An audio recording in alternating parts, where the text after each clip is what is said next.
اعوذ باللہ من الشیطان الرجیم بسم اللہ الرحمن الرحیم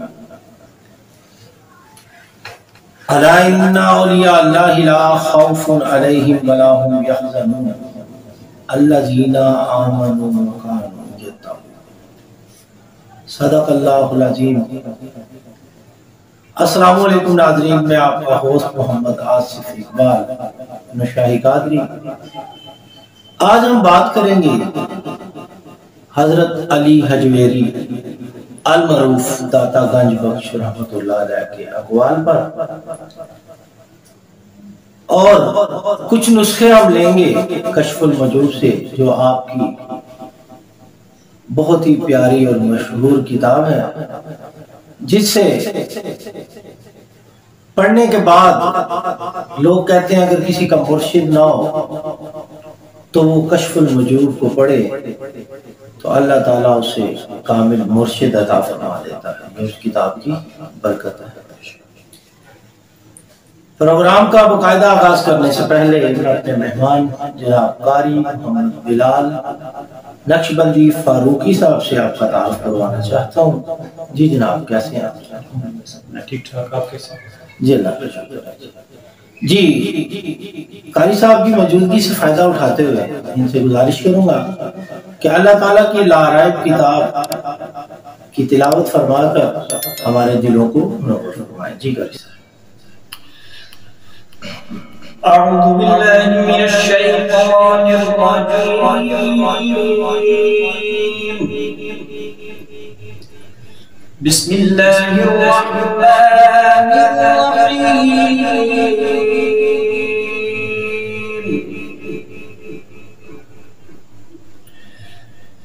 الا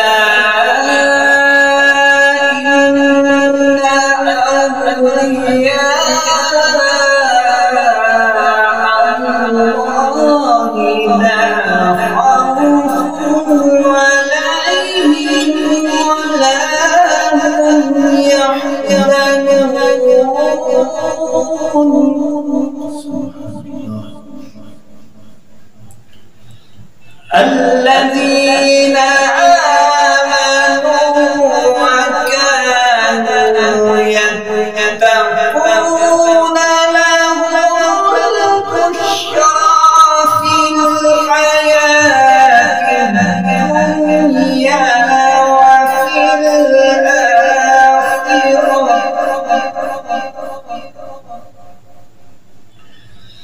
لا تبديل لكلمات الله،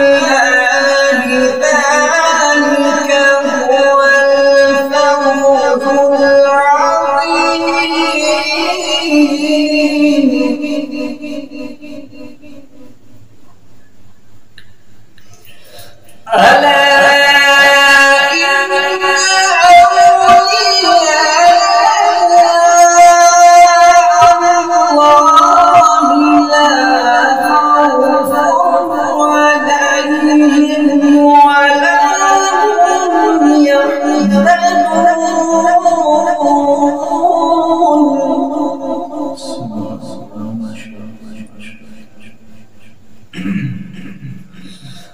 ألا الذين آمنوا وكانوا يتقون لهم البشرى في الحياة الدنيا وفي الآخرة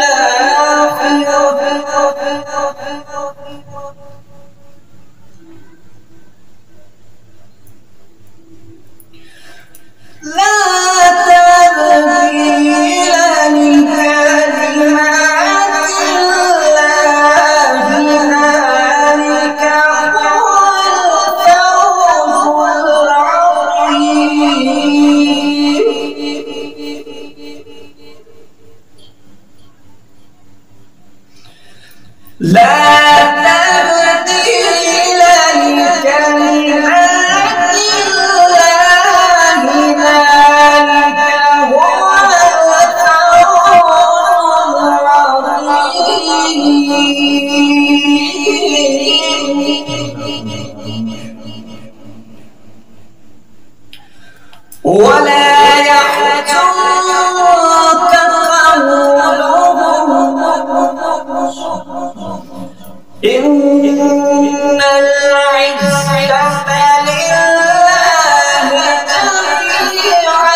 بسم اللہ الرحمن الرحیم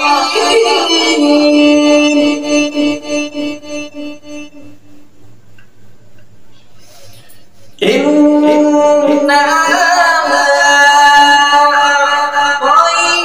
أَعْطَيْنَاكَ الْكَوْثَرَ فَصَلِّ لِرَبِّكَ وَانْحَرْ إِنَّ شَانِئَكَ هُوَ الْأَبْتَرُ بسم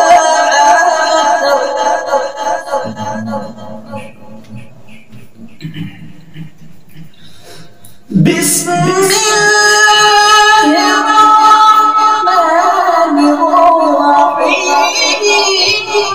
إِنَّا أَعْطَيْنَاكَ الْكَوْثَرَ فَصَلِّ لِرَبِّكَ وَانْحَرْ إِنَّ شَانِئَكَ هُوَ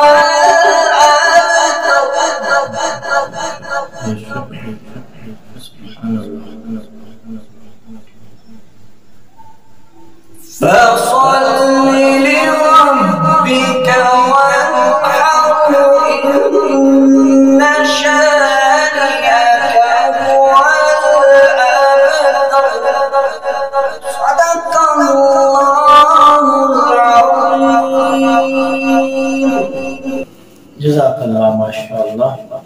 یہ تھے قاری محمد بلال نقشبندی فاروقی صاحب. ہم آج بات کر رہے ہیں اتنی بڑی ہستی کی جنہوں نے ایشیا میں آ کے اسلام کی تبلیغ کی اور ہزاروں لاکھوں حساب سے لوگوں کو اسلام پہ قائل کیا اور اسلام کے ماننے والوں میں داخل کیا. حضرت علی حجویری المعروف داتا گنج بخش سرکار رحمت اللہ. اچھا یہاں پہ لوگوں کو نا داتا کے لفظ سے نا ذرا بڑی چڑ ہوتی ہے. لفظ داتا، اچھا اس کو کہتے ہیں دینے والا. کیا کہتے ہیں جی؟ دینے والا. اب لفظ داتا کی تشریح اس طرح کرتا چلتا. اب اگر اس کی مثال میں اس طرح دوں کہ کسی نے کوئی روٹی پکائی، ولیمے کی، شادی کی یا کسی چیز کی، اس نے اپنی طرف سے ایک بندہ مقرر کر دیا، بندے کو مقرر کر دیا کہ آپ اس دیگ کو لوگوں تک بانٹتے جائیں. اب لوگ دیکھ رہے ہیں مثلا زید ہے، بکر ہے، زید کو کہا بکر نے کہ تو میری طرف سے بانٹتا جا. اب جو بانٹ رہا ہے لوگوں نے کہنا ہے بکر بانٹ رہا ہے زید کی طرف سے یا زید بانٹ رہا ہے.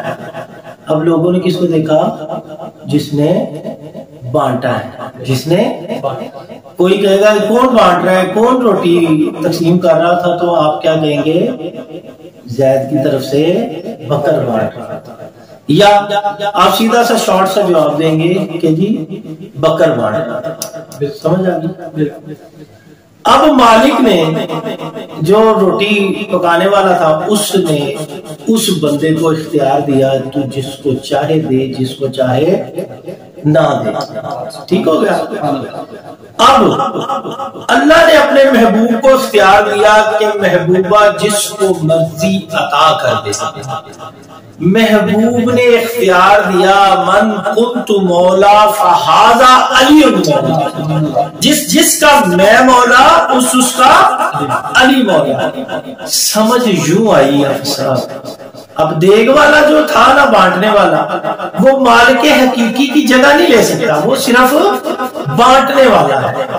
اس کو لوگ کہیں گے یہ بانٹنے والا ہے. روٹی جو پکائی ہے زید نے پکائی ہے، بکر بانٹ رہا ہے.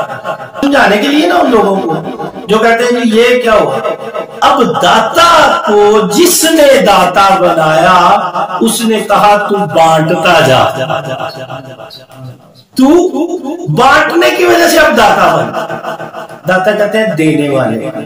کیا کہتے ہیں؟ دینے والے. ولی کہتے ہیں دوست. اب ان لفظوں پہ اگر کسی کو شک ہے تو اس کے علم پہ شک ہے. بات سیدھی سی ہے، اس پہ عقلی دلیل بھی ہے اور اس پہ قرآن کی دلیل ہے الذین آمنوا وکانوا یتقون، یہ اللہ پہ ایمان لاتے ہیں اور تقوی پہ قائم رہتے ہیں، تبھی جا کے ان کو کوئی خوف اور ڈر نہیں ہوتا، کیونکہ ان کو عطا کرنے والا کون ہے؟ محبوب خدا صلی اللہ علیہ وسلم، اور ان کو اختیار ملا اللہ سے، اللہ نے اختیار دیا محبوب کو، محبوب نے اختیار دیا اپنے محبوب کو، اس محبوب نے اگلے محبوب کو، اس محبوب نے اگلے محبوب کو، تو یہ چین چلتی چلتی لاہور کے پاک دھرتی پہ جب پہنچی تو علی حجویری رحمت اللہ علیہ المعروف داتا گنج بخش سرکار کی صورت میں ہمارے پاس وہ فیض آیا اور ہمیں نصیب ہوا۔ آج ہم ایک بندہ مسلمان نہیں کر سکتے۔ داتا صاحب کی طرح ہسٹری پڑھنے کتنے انہوں نے مسلمان کیے، ٹھیک ہے جی، کتنے لوگوں کو راہ راست کے لے کے آئے ہیں۔ نہ تو یہ شرک کی بات ہے، نہ یہ کسی کفر کی بات ہے، میں شرک کا سب سے پہلے مخالف ہوں۔ کفر جو ہوتا ہے نا فرضی، وہ کسی چیز سے مکر جانا ہے، کسی چیز سے مکر جانا ہے، مثلا اللہ معاف فرمائے، اللہ معاف فرمائے، کوئی کہتا جی نماز پڑھو، تو کوئی بندہ کہتا جی جاؤ نماز نہیں ہے، یہ مکر جانا ہے، کفر ہے۔ شرک اس سے بڑا گناہ ہے، شرک اس سے بڑا گناہ ہے، یعنی کہ اللہ کی ذات کے سامنے کسی ذات کو لا کے اس کی صفت، استغفر اللہ۔ اللہ ہماری نسلوں کو بھی اس شرک سے پاک رکھے اور اس کفر سے بھی پاک رکھے۔ تو ہم تو شرک کے سب سے بڑے مخالف ہیں، ٹھیک ہے جی، فقیر کا بیٹا ہوں، فقر والی بات کروں گا کہ شرک کے ہم خود بڑے خلاف ہیں، کفر کے ہم خود بڑے خلاف ہیں، لیکن اب جس کو امیر بنائے میرا مصطفیٰ صلی اللہ علیہ وسلم، تو پھر اس کو نہ ماننا یہ کتنی بڑی بھول ہے، ٹھیک ہے جی۔ تو حفظ اس سے حضرت اسامہ رضی اللہ تعالیٰ نبی صلی اللہ علیہ وسلم کے زمانے میں آپ کی دنیا سے رخصت کہ تھوڑے دن پہلے ایک لشکر اسامہ تیار کیا گیا جس نے کسی قوم پہ حملہ کیا، ٹھیک ہے جی۔ اتنی دیر میں نبی صلی اللہ علیہ وسلم نے اس دنیا سے پردہ فرما لیا، تو جب آپ کا سارا یہ معاملہ تدفین وغیرہ کا ہو گیا، حضرت ابوبکر صدیق رضی اللہ تعالیٰ عنہ خلیفہ بنے، تو لوگوں نے پوچھا کہ لشکر اسامہ کا کیا ہوگا، تو آپ نے فرمایا کہ لشکر اسامہ جائے گا، لشکر اسامہ جائے گا، کیونکہ میرے نبی صلی اللہ علیہ وسلم نے ان کو تیار کیا تھا۔ کیا کیا تھا؟ نبی صلی اللہ علیہ وسلم نے ان کو تیار کیا تھا۔ اب کون ہے جو نبی کے بھیجے ہوئے لشکر کو روک سکے؟ لوگوں نے کہا کہ جی حالات بڑے خراب ہیں، اسلام پہ بڑا کڑا وقت آ گیا ہے، کیونکہ میرے آقا نے اس فانی دنیا سے رخ کو چھپا لیا ہے، والضحیٰ کے چہرے کو چھپا لیا ہے، کیونکہ نبی کبھی مرتا نہیں۔ سرکار نے فرمایا نبیوں کے جسموں کو مٹی نہیں کھاتی، قبر کی مٹی نبیوں کے جسموں کو نہیں کھاتی۔ تو جو سردار الانبیاء، تو یہ ایک الگ موضوع، یہاں وہی بات کرتے ہیں کہ حضرت ابوبکر صدیق رضی اللہ تعالیٰ عنہ نے فرمایا کہ چاہے ابوبکر کے ٹکڑے کر دیے جائیں، جو مرضی حالات ہو، یہ لشکر میرے نبی نے تیار کیا تھا، یہ جائے گا۔ اب جس کو نبی عطا کرے، جس کو نبی تیار کرے، اس کو کون روک سکتا ہے؟ ٹھیک ہے جی۔ اب جس کو اختیار دینے کا اللہ نے، اس کے رسول نے دیا، اس کو کوئی منع کر سکتا ہے؟ اس پہ کوئی فتویٰ لگا سکتا ہے؟ لگ ہی نہیں سکتا۔ کیونکہ جو اللہ کے بندے ہوتے ہیں نا وہ تقوی پہ قائم رہتے ہیں اور ان کو کوئی خوف اور ڈر نہیں ہوتا، اسی لیے تو وہ اللہ کے بندے ہیں۔ ٹھیک ہے، اگر وہ لوگوں سے ڈریں تو پھر اللہ کے بندے تو نہ ہوئے، پھر وہ کوئی اور ہی ہو، کیونکہ یہ جو محبت ہے نا بزرگان دین سے، یہ بس انہی لوگوں کو آئے گی جن کی صحبت اچھی ہے، جن کی صحبت اچھی ہے، جن کی تربیت اچھی کی گئی۔ انہی الفاظ کے ساتھ میں آپ کو کشف المجوب سے نسخہ سنانے جا رہا ہوں۔ حضرت آقا گنج بخش اجویری رحمۃ اللہ علیہ فرماتے ہیں کہ علم اور عمل دونوں ہی ہونے چاہیے، اگر علم نہیں تو پھر عمل بیکار ہے، اور اگر عمل ہے تو علم بیکار ہے۔ وہ کس طرح کہ بے علم بندہ ساری رات عبادت کرتا ہے، پتہ نہیں اب وہ کیا پڑھتا رہا، اس کے پتہ ہی نہیں، سمجھ ہی نہیں۔